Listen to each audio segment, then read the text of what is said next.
Good afternoon, everybody. Thanks for attending today. That's a picture of me before I bicked it all off. It says I've got over 40 years of experience, which means I either started at a really young age or I'm really old. And the answer to that is it's kind of a little bit of both. I've been involved in print and direct mail actually since I was 15 years old. I stumbled into a print facility and I kind of got bit by the bug. But also have a passion for marketing, specifically direct marketing, and how it fits into the integrated mix. So hopefully we'll be able to share some knowledge that'll be helpful to you, and that's the goal. It's not a big dog and pony show on us. We're just going to raise a lot of questions. We've got kind of a broad audience here today. We've got folks that are B2C. We've got folks that are B2B. So there's some people out of the educational sector.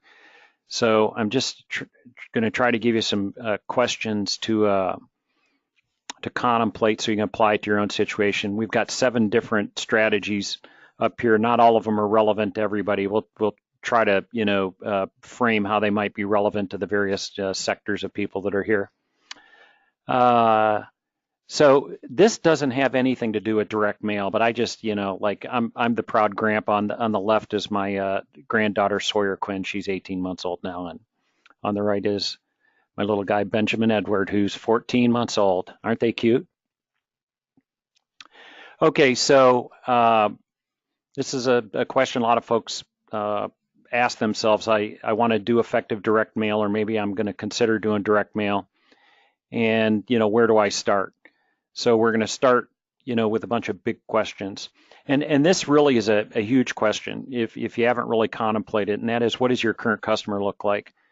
And when we say what do they look like, from a demographic standpoint, from a psychographic standpoint, can you quantify that in a way that would provide you with data points that can be used to purchase prospect data?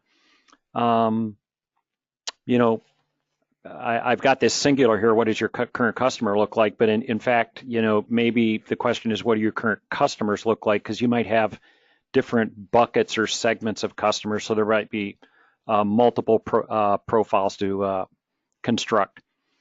The next question is, what kind of data do you have already? So, to some extent, this ties in with the previous question, but, there's some other possibilities. For instance, do you have any hand raiser names, people that have, requested information at, events, functions, off the web, that sort of thing? Names from previous campaigns, names in a CRM database. What kind of data do you have already? Here's another question. Do you have good enough customer data where you can exclude current customers and leads from prospecting campaigns? And that actually might be a huge deal. We're going to talk about presenting rich offers later. And so you really might want to, suppress the current customers from the prospecting campaigns. I would just mention this, having, done this sorts of things for, clients. In many cases, there are situations where there's data on some of the customers, like physical address data. To suppress a customer from a prospect data purchase, you have to have a complete address, and it needs to be accurate. So, have you really kept up on the hygiene to make sure you've got the current address for these people? Do you just have a bunch of email addresses and not physical addresses? Because if all you have is email, it's going to be hard to suppress.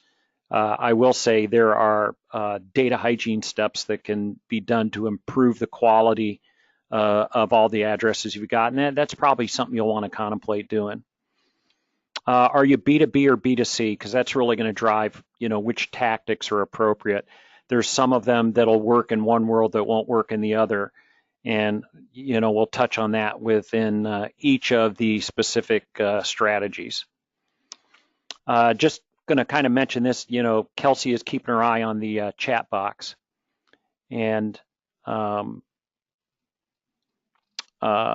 if you have a question, she's going to kind of pop in here throughout the course of the presentation and bring up any questions.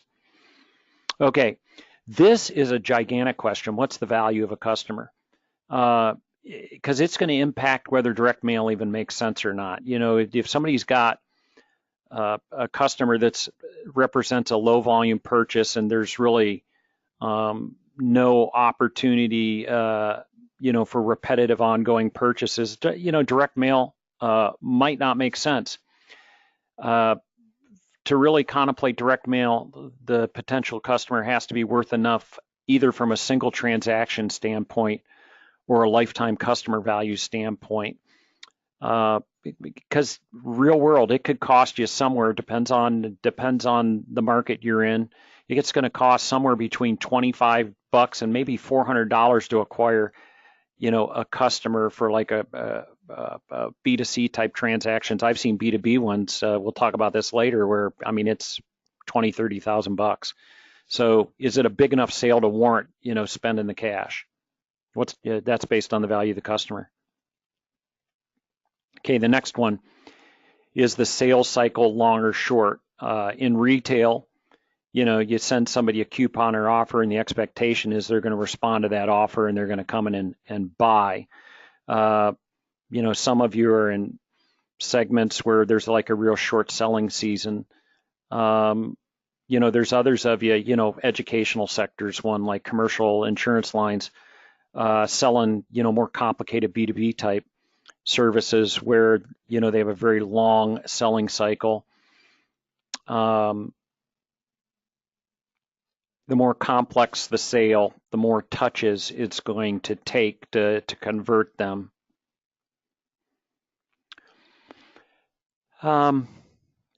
This is another big question, and this really relates to people who are involved in complex sales. Are there multiple decision makers, or are you dealing like with an organization where you don't know who the decision maker is? Probably I should throw a little bit of a definition out here. You're going to hear me refer to complex sales a few times. A complex sale is typically a higher dollar purchase where there can be multiple decision makers, and because big money's being spent, and in some cases it's a big commitment that's getting made. There's going to be more research involved in the decision-making process. So like an example, you might have a company that's deciding on a big software application, maybe like an MIS system or a CRM package or something that's going to integrate with one of those. There's probably going to be multiple people weighing in. There might be somebody from finance, and there might be somebody from IT, and there might be, people from marketing, other departments.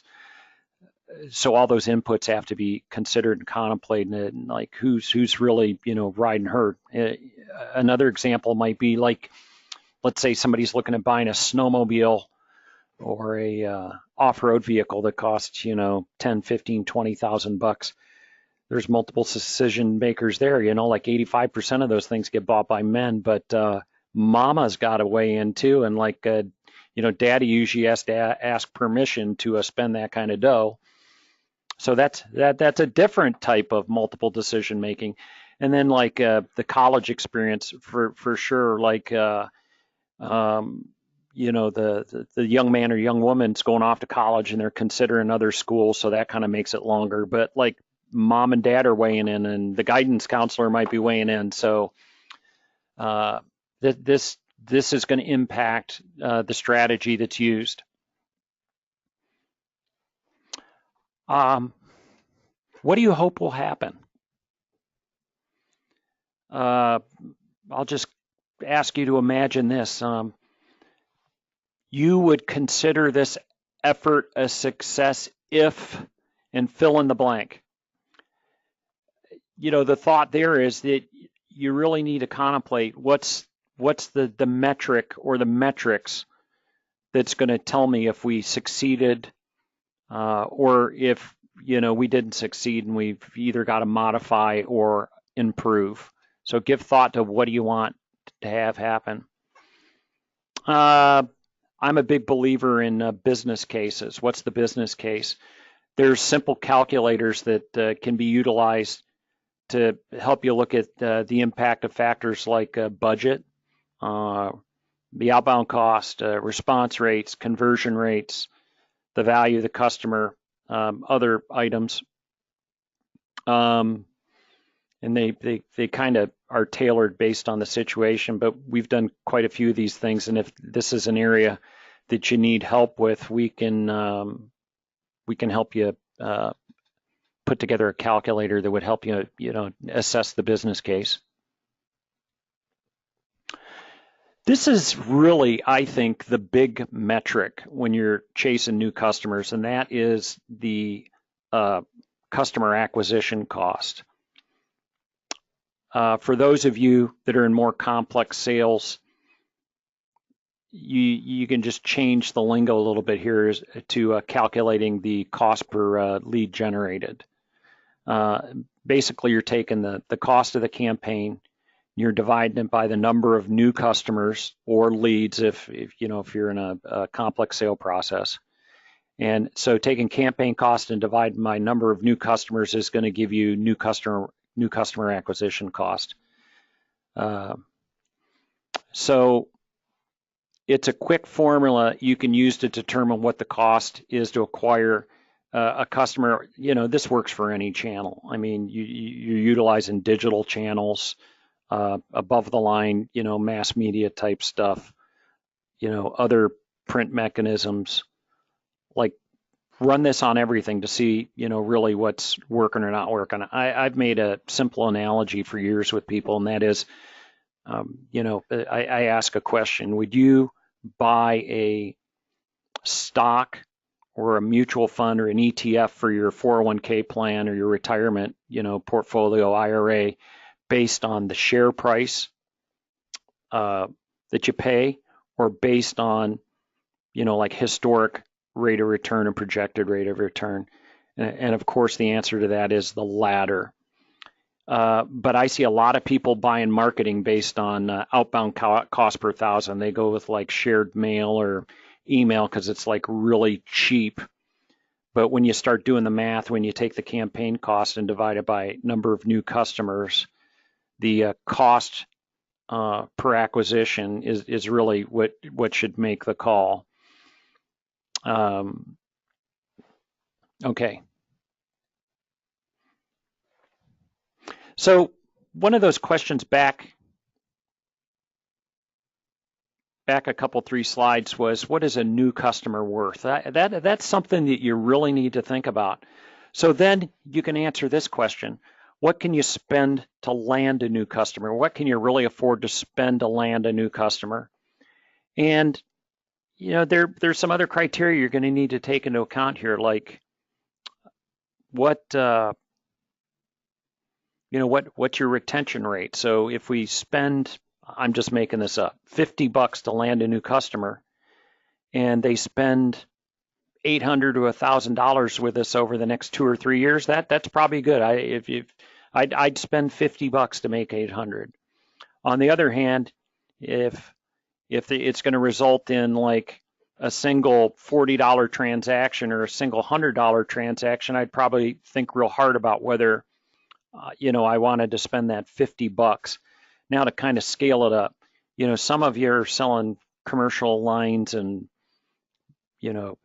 insurance policies and college educations and stuff where the customer's worth lots and lots of money. And so then the question becomes, okay, if somebody's going to spend $100,000 with us, or $200,000 or $500,000 with us, how much can we spend to land a new customer?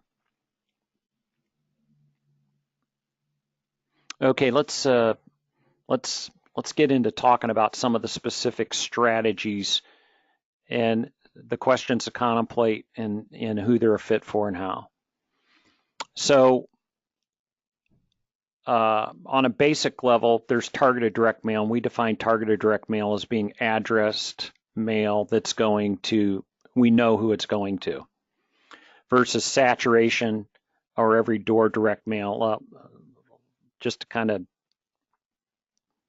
define a little better, every door direct mail, it's a U.S. Postal Service mailing method where basically you're carpet bombing entire carrier routes. The mail is not addressed. You're just, every person on the route is getting a piece of mail, but you don't know who gets what piece of mail. Saturation mailings, same concept. You're carpet bombing, but they typically have an address on them. It could be an individual's address, or it can be an occupant type mailing. If you actually have an individual's name, or you know the specific address, then that does give you the opportunity to do some variable content and make it very specific. Okay, so just wanted to kind of get those definitions out there. So I guess the questions to determine which one of those is a fit. The first one is what percentage of the population is a prospect, and the second one is in a new market or a mature market. Let me elaborate on this a little bit. Generally speaking, B2B marketers and educational marketers and complex B2C sales, like the big dollar consumer sales, are always going to be targeted. There's really no business case to be made for mailing to a bunch of people that aren't prospects. Now, if you're B2C and the percentage of people that are your prospects are less than 70%, I used to say 50%, but as I've done more and more calculations on this, if the percentage of people that are your prospects are less than 70%, targeted direct mail is the option that probably is going to produce the best new customer acquisition cost. As a for instance, without naming names here and violating NDAs, we helped look at a client last week that wanted to target people with household incomes over $30,000. And, Census Bureau data tells us that 69% of households make more than $30,000. I would have thought it would be higher than that, frankly, but anyway. So when you take into the account that, if we're going to do a saturation mailing or a EDDM, that's going to reach 100%. 70% is kind of the threshold, and I'll get into that a little bit further. If your percentage is higher than 70%, saturation might be something to look at. And then the second question that's up there is it a new market or a mature market? And so from a retail perspective, or like somebody that's like a consumer service provider, like a remodeler or a roofer or somebody like that, if you're in a real mature market, in other words, it's a market where you've had a location, been doing business for a long time, and you got a lot of customers, that's also going to cut into that 70%. We've seen customers that have locations with 10, 13, 15,000 customers that they've acquired over, many, many years. And so it may not make sense to carpet bomb a mature market area. On the other hand, you open up a new store, a new location, saturation could make a lot of sense because it's less money. And, that'll lower your acquisition cost. Okay. So let's talk about saturation mailings, which are basically, once again, hitting everybody on a carrier route, but addressed. EDDM, hitting everybody on a route, but not addressed. The pros of these approaches are low postage cost. When you're mailing everybody and you send the mail right to the delivering postal unit, they give you real cheap postage.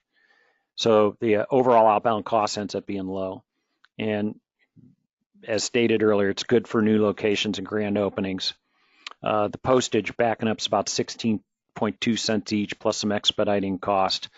The overall cost is a little lower because there's no list purchase necessary on EDDM or addressing on EDDM. So the cons is it hits everyone, and which results in chaff. And I had to explain this last week. This is like an old farming analogy, but in wheat, there's the good stuff, there's the grain, there's the chaff. That's like the hull and the stalk and all that other stuff you're going to throw away.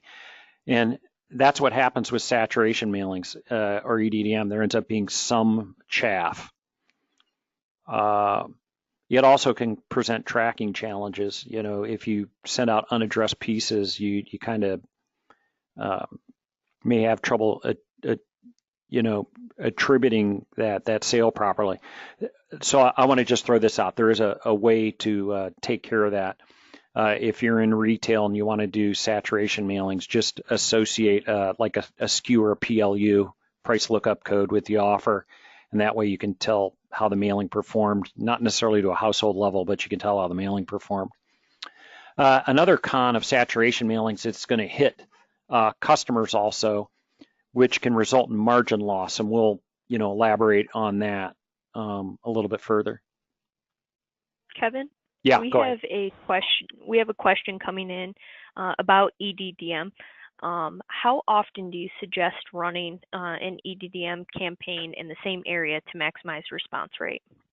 Well, so EDDM, frankly, is typically retail oriented and or those consumer service provider type people.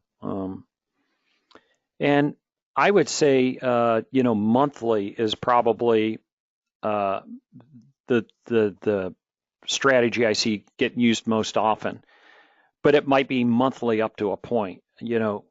At some point when a certain number of customers has been acquired, and I guess this is really a retail concept here, when a certain number of customers is acquired, it might make sense to like stop doing the monthly and start doing targeting instead. Does that answer the question? Yes, it does. Thank you. Okay. So let's move on and talk about targeted direct mail. The pro, even though the outbound cost is higher, that's a con, that the outbound cost is higher, it actually results in the lowest new customer acquisition cost. And I'm happy to show you some math on that at some point. It is true. There's some other big pros with targeting. The first one is it enables personalization. And when I say personalization, I'm talking way more than just name personalization. I mean, it's based on, demographics, psychographics, segment information, market information. For instance, you might have different offers in, different markets, or, you might have different offers based on segment, or you might have different imagery and content messaging, based on like segment/persona. If you're running with a franchise system, some of those franchisees are spending their money. They want it to be a little different than somebody else's just because of preferences or biases they have. Staying on the personalization thought process, for those of you that are doing complex sales, either B2B or stuff that's aimed at consumers. These journeys that people go through from, getting into the funnel as a lead to dropping out as a customer at the bottom. There's usually a bunch of steps they take, things that they're going to do, research, visits, events, whatever, applying for financing. It varies based on market. There's like a non-linear path or menu of items that they're probably going to do between getting in the funnel and dropping out as a bottom. And with a targeted direct mail that's personalized, the offers, the potential next steps, the calls to action can be based on, here's the funnel steps they've already taken, here's the ones they haven't taken. So we're going to pitch appropriate calls to action and offers based on. So we're not trying to invite them out to or ask them to do something they've already done. We're going to suggest they take a step that's something they haven't done yet. So targeted direct mail facilitates personalization on a high level.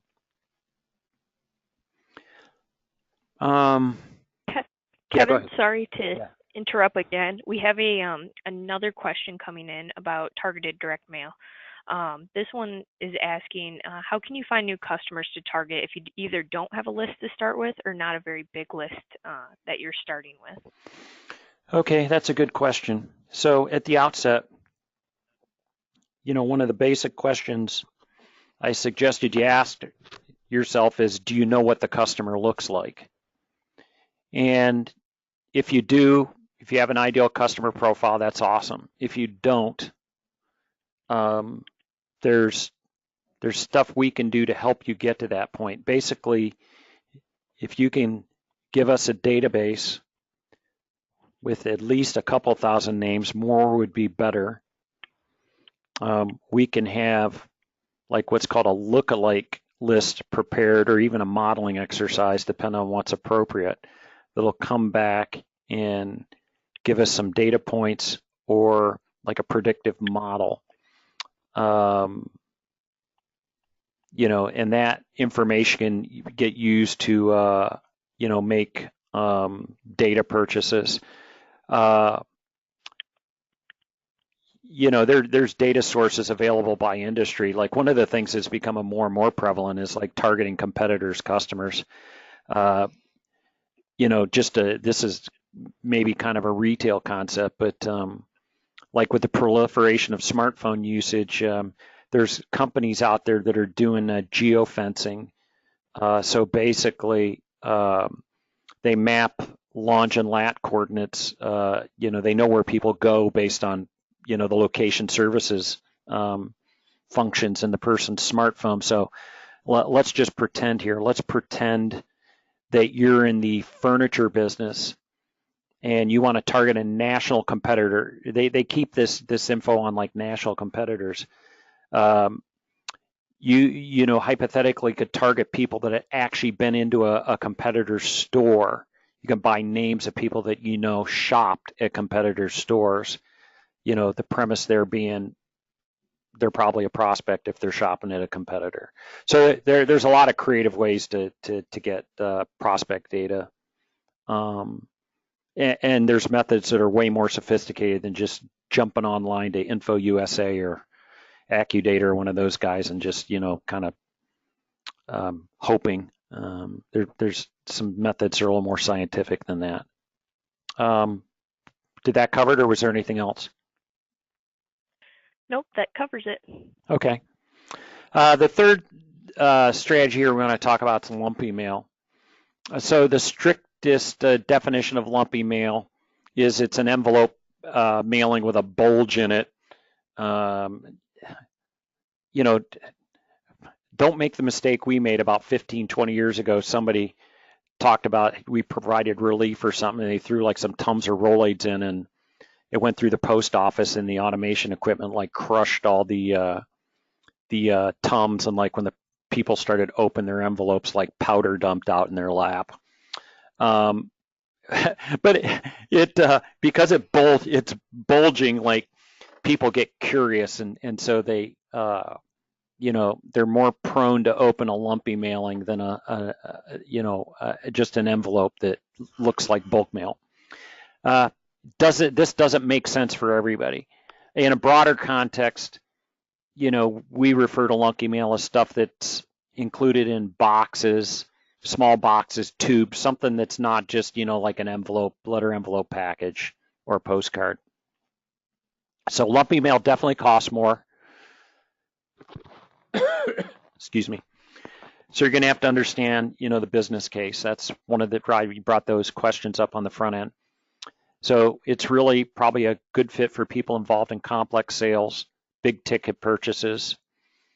B2B, B2C, it can be appropriate for either, or educational marketing.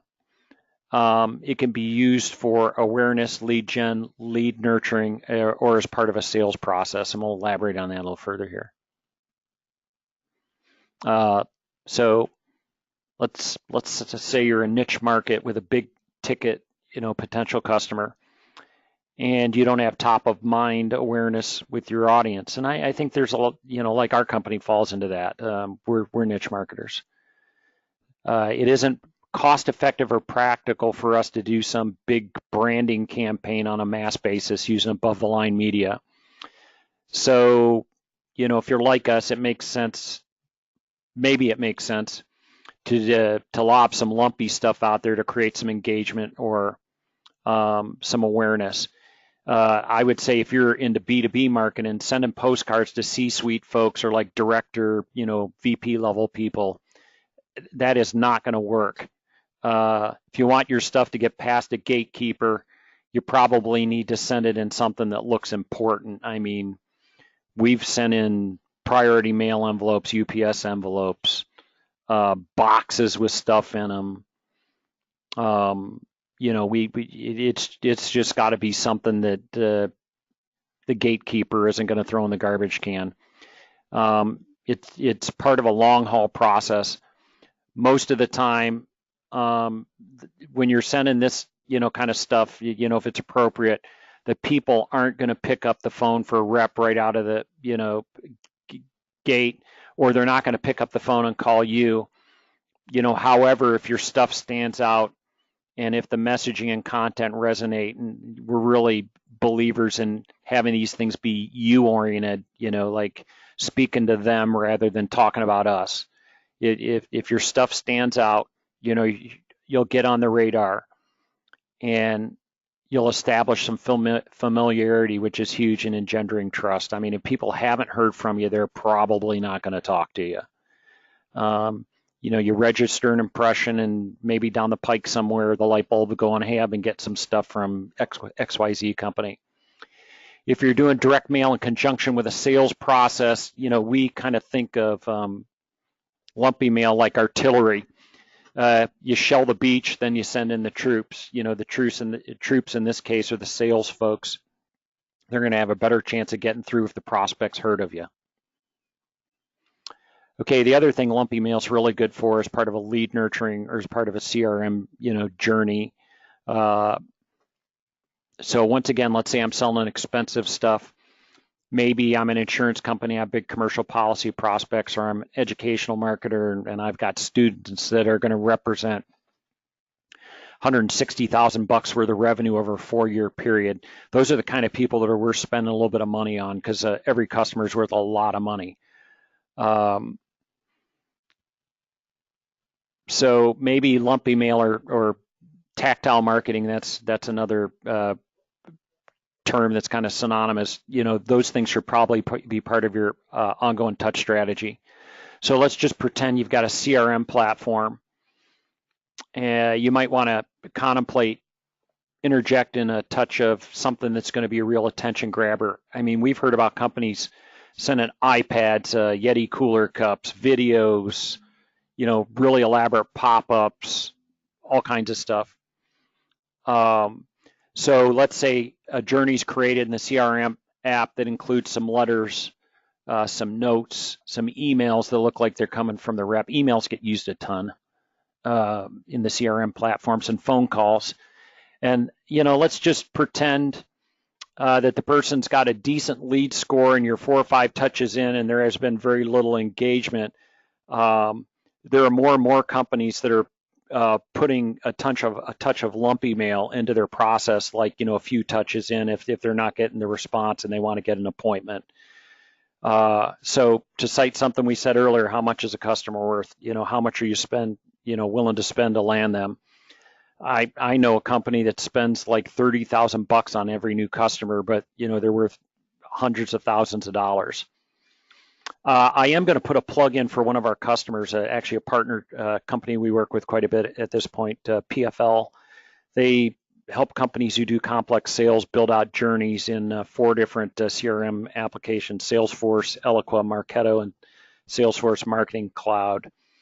Like, people buy the technology and really don't know how to, you know, construct the journeys. They do that. They work with educational institutions. They work with a boatload of B2B marketers.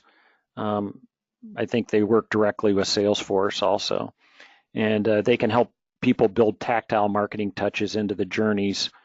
So there is hard data on how much the appointment setting ratio goes up when there's a tactile marketing touch. In other words, like we lob in something cool and then we follow it up with a phone call. People, you know, almost feel like obligated to some extent when they get something that's got some value to it and maybe even expensive.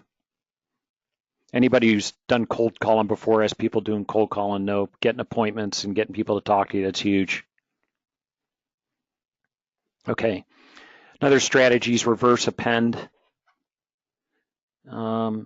Yeah, so this is kind of one of those tools we marketers have at our disposal now that the public kind of knew it. They might think it was a little creepy, but basically you can add a pixel to a website that helps you capture IP addresses.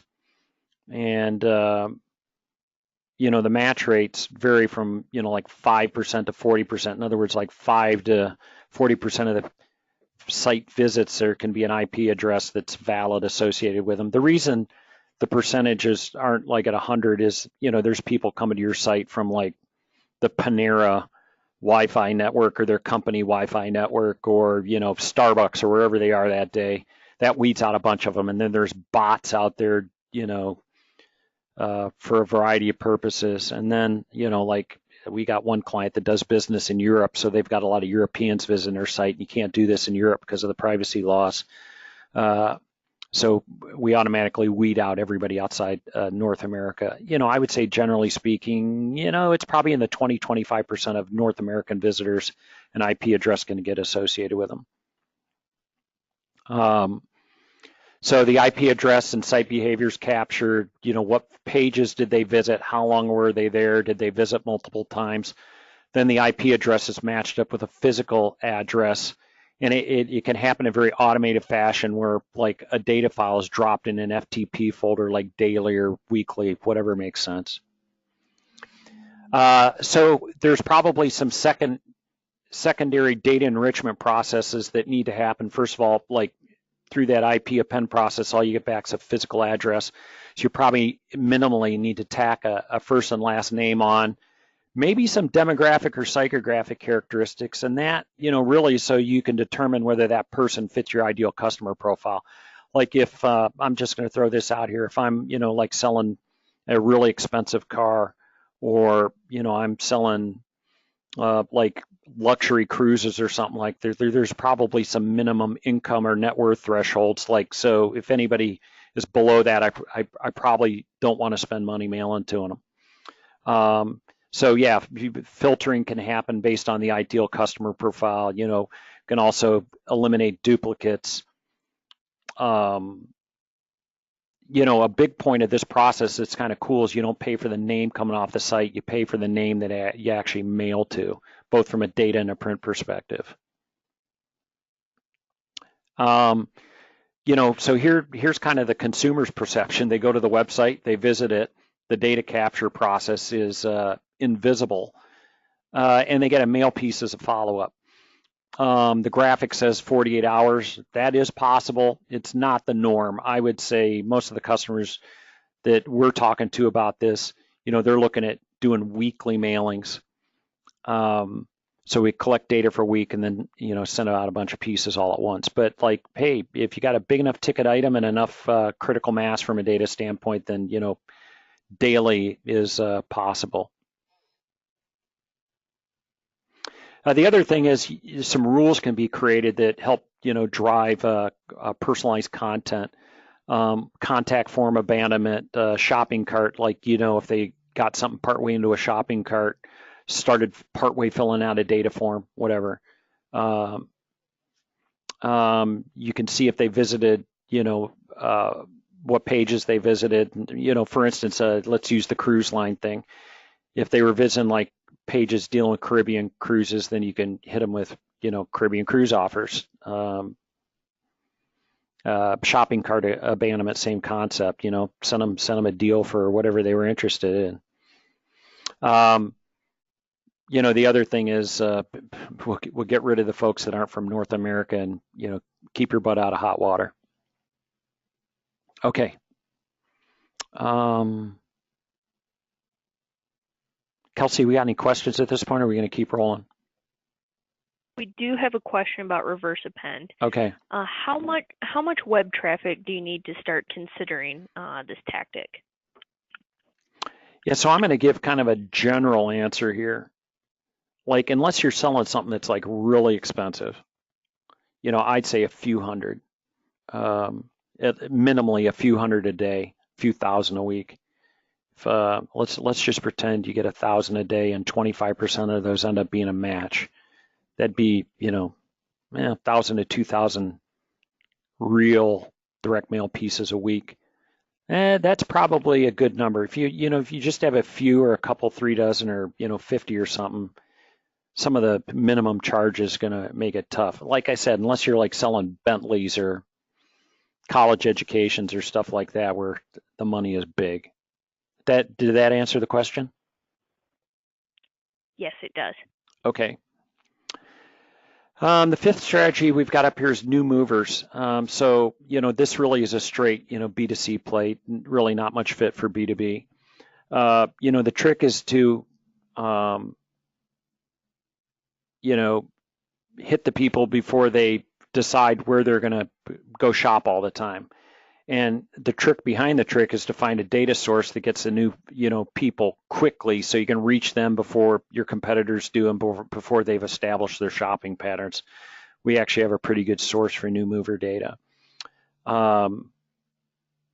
So using new movers to do, like a subset of targeted direct mail. Actually, we just went through a test for a client, and the targeted DM was the lowest cost tactic in that test. And surprisingly, the more expensive direct mail, the big piece, outperformed. It was like a 6x11 outperformed a 4.25x6, even though the piece and postage costs were lower on the smaller one, and hence more pieces got sent out. The cost per acquisition was actually lower on the big piece, presumably because it was more of an attention getter. The acquisition costs on this are a bit higher than straight targeted direct mail, so you have to make sure the investment's aligned with the customer value. We recommend testing anything new you're starting, test it, and if it works, set it up as an autopilot program that just like happens. The data pulls for the new movers, there's templated creative, there's a big offer, and the data just shows up, and then the mail goes out. We're able to automate that kind of stuff over here, so it just happens. If you're a single location, pardon me, it's not going to move the needle. There just aren't enough new people moving into any given market in a week to move the needle. We used to do this for some auto service franchisees who were buying a one-on-one, and like they'd get like 2 or 3 new customers a month, and they didn't even remember them. Like if you're a company that's got hundreds or thousands of locations, when you look at it on a corporate basis, like new movers, might be worth doing depending on what you're selling. There's also a digital new mover option that goes with the physical mail. We did test it on a recent campaign, and honestly, it didn't perform very well. If the goal is to create awareness, the digital could be considered worthwhile. But if you're tracking direct response and computing a new customer acquisition cost just for the digital aspect of that, like it's kind of a turd. Okay, now this isn't really a form of a direct mail, but it's a strategy, and the strategy is rich offers to prospects are a must. Prospect offers need to be disruptive, and they need to be attention getting. And what's a big enough incentive to get someone to stop buying somewhere else, or to let you do it for them instead of doing it themselves, or something that's going to give you a leg up over your competitors, or just take action. Prospect offers need to be generous. I see the banks offering people like $500 to open a checking account, and they do that because they know if they get them in, they've got a chance to start cross-selling them their other services. Hopefully sell them a credit card, maybe like a home equity line, move their auto loan balance over. They hope to get 3 services out of them, so they really make some margin. I see credit card companies. I just got one the other day. I'm a gold Delta Sky Miles card holder. I do that so I can get free baggage, and they sent me an offer the other day. I think the card I've got costs $95. This costs $195 a year, but I get a free companion ticket every year in addition to the free bags. And I'm sitting there going, So the big offer it works. And companies look at it like that because they know once they turn them into a customer, it's easier to retain them. From a B2B standpoint, big offers. We've actually got a B2B offer matrix I can share with anybody if you want to see that. Just ask your rep. Regarding the second bullet point on this slide, so one of the arguments against saturation mailings is margin loss. When you send big offers to a whole area, which includes current customers, so a recent campaign I saw, the 10% offer actually drew higher than the 20% offer. And the reason was because customers receive the 10% offer and customers will always respond at a higher rate. So if you're doing saturation mail and you got a bunch of customers and you throw that 20% off offer, you're going to have a bunch of customers respond to it. And you're going to end up giving away a bunch of margin to customers. So that's another reason, like why we recommend that companies in markets with lots of customers don't do saturation mailings. If you have another 200 people respond in a market and you got to give them another 10% off, that adds up. I will throw this out. If you need help looking at this as an assessing this, we have a data analytics partner. They're really sharp, really sharp. And one of the things they can help our clients look at is what they call toxic offers, Now, an offer, some people look at, oh, we got a high response rate on that, but the question is at what cost? And the associated question is, are the offers helping or hurting profits? And, so that's something we can help people look at. So rich offers should go to prospects, not to customers. That's the point. Okay. So this is a big question. You spend a lot of money acquiring the customer. Now what? Onboarding. That's the seventh strategy. You send out the rich prospect offers. You get people in.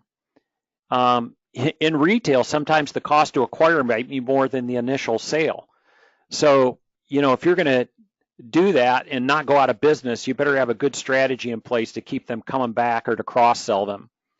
The math on the offer and the math on the direct mail response dictate that the next steps get thought out real well. To quote my friend Mike Philly, he often says, okay, the dog caught the car, now what? Like, a lot of folks get a customer and it's like, okay, we got the customer, well, now what? I would say, generally speaking, most of the organizations I come across don't give this enough thought. Like, even in the educational market, I talked to a finance person from a local university who was talking to me about, like, how many people actually stick it out and go through the whole 4 years of college. And there's some things that start happening that this really, I guess, speaks to retention in general. They're having trouble keeping up with the grades, family stuff changes, financing, whatever. What can you do to retain that customer or get them on board and help them do well? So there's a few things to do. In a retail space, to get that really good offer, they have to sign up for a preferred customer program or a loyalty program. If you want the 20% off, please fill out this form. Okay.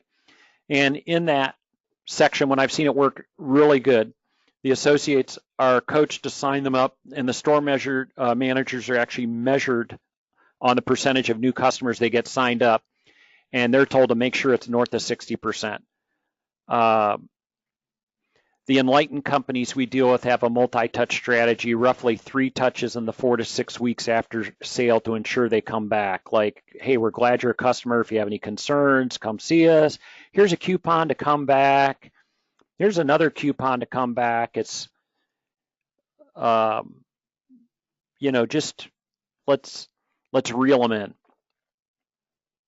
So I don't have this question on the slide, but this is a valid question. What would happen to your profits if you improved your retention percentage? How many of your new customers do you retain right now? Do you know that? like, is there a strategy in place to make sure you continue doing business with the new customers? We've actually got calculators on the impact of a retention percentage on overall profits. Okay. Kelsey, did I see there was another question there or something? Yes, we have a question from Ellen. She actually has a question on targeted direct mail. She says, we like to focus on value of the home and household income. What other new target metrics might you use for targeted direct mail marketing? This is for a B2C service company. It sounds like, did I hear a real estate company? B2C service business. Okay, and run the specifics by again? They currently like to focus on household income. What other new metrics might they use for targeting for direct mail? So I'm not sure what kind of service they're selling exactly, but I'll share one. So we actually did some analysis for a remodeling company. They sold installed windows. This was a few years back. The average house, I think, was $8,000, $9,000, $10,000 for the windows going in. And when we really tore apart what their current customers look like, we found that net worth or income producing assets were actually a better indicator than household income. Now, I don't know if that's true for you, but a person can have a high income and have no discretionary income or no margin. A person could be retired and have $2 or $3 million in the bank and have no income to speak of. So it's not as much, in some cases, how much do I make, as much as how much margin do I have or how much discretionary funds do I have. So, that might be a factor to look at. And I'm kind of staying on a remodeling thing, but like the age of the home, would definitely be an impact. Having said this, I see stupid marketing. I get people sending me mailers, trying to put windows on my house that's like 8 years old, in a new subdivision. So those are just kind of some general answers. There's a lot of stuff. There's interests. There's databases that demonstrate interest or ownership of certain types of things. So there's lots of possibilities. Okay, great. Another one that we have is has to do with the new customer acquisition cost. If you have retargeting strategies in addition to direct mail strategy for acquiring new customers, do you recommend lumping them together in the campaign cost or keeping them separate? Well, that's a good question. So we're going to talk about variable data print technology in a moment, but if the formats of the pieces, in other words, like size and paper, can be kept consistent, variable data logic can, call the right piece of creative. So you can bolt together these mailing databases, and the data says, okay, this one gets the mover, this one gets the retarget, this one gets the customer piece, but they get a 12% off offer, so on and so forth. Yeah, so you can bolt a bunch of mailings together as long as you keep some of the specs consistent. And that gives you an opportunity to drive down your print cost and especially your postage cost. So the answer to that is yes, as long as you're willing to standardize, and aggregate, some of those mailings. That answer the question? Yes, it does. Okay. I better hit this one quick because we're bucking up against 3 o'clock and I know people have other stuff to do. We always try to furnish some practical application stuff that people can use to kind of make this real. What we call crawl, walk, run steps. So like if if you're just kind of getting into this or haven't done it in a real sophisticated fashion, the crawl step might be to develop an ideal customer profile. Just kind of figure out what your customer looks like from a data standpoint, and we can help with all these, okay? The walk step might be to determine new customer acquisition cost on current programs, and then to develop some business case metrics for current programs and potential strategies. So to do that, you're going to need to know like what the costs were and You're going to have to on some level know how many people you're getting from the program. So there might be some, some measurement systems that have to get put in place. The run step would be to contemplate some new approaches and do testing. We're believers in testing over here, and if you're going to test, you have to allow some time and you have to allow some money, versus like just pushing a ton of money in on something that's unproven.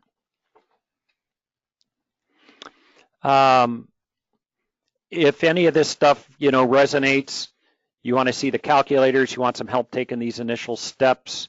We talked about a B2B offer matrix. Feel free to get a hold of us. The contact information is there on the left. I think Kelsey's going to be sending everybody the slide deck too, so you can, get that. This is just one last thing I wanted to throw in before I let you go. I told you no dog and pony. There's about 10 seconds of dog and pony here, maybe a little longer. So we've just put in an OSE i300. It's a digital inkjet machine. And I don't want to bore you with a bunch of jargon and nerd stuff, but this digital inkjet technology basically is going to make full color variable data print more viable for a lot of people. There's been limiting factors using, the older like 2000 era toner devices. These machines are 3 to 5 times faster than toner-based devices. And the consumable cost is about 1/3 to 1/7 of toner. So for a lot of folks that maybe shopped full color variable data in times past and thought, wow, this is expensive, I can't do it, I can't justify it from an NCA standpoint, like I'd invite you to let us help you take another look at that, because this, I honestly think this variable digital inkjet technology is going to create a seismic shift in the way print is done and make it way more practical for people to do variable data print.